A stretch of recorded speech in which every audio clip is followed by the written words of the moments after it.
All right, in this video, I'm going to show you real quick how to stop a playbook if you accidentally click it and get started.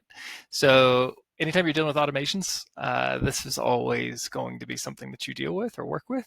So if it happens to you, don't worry, it's going to happen.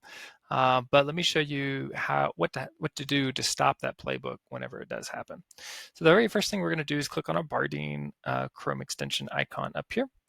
And I have a couple of test playbooks that I put over here. So the very first one here, we're going to test out. So I'm going to click on this playbook, and immediately I'm going to see a hide and stop.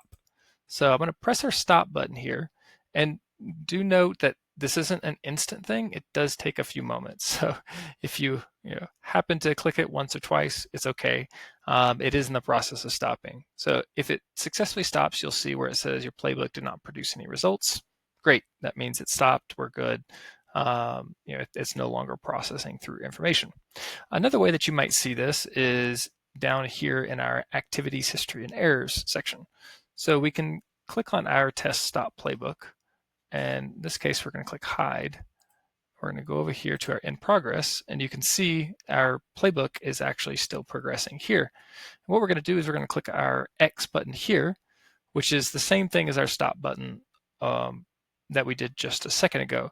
And again, it does take a few moments to actually take effect, but eventually whenever it does do its stop motion, then you'll see that there no longer will be one in progress. You won't see it in history, and you'll be good and ready to go, just like that. So now whenever we check over to our in progress, you can see we no longer have playbooks running. So we're good. We successfully stopped the playbook and saved the credits. Hope that helps.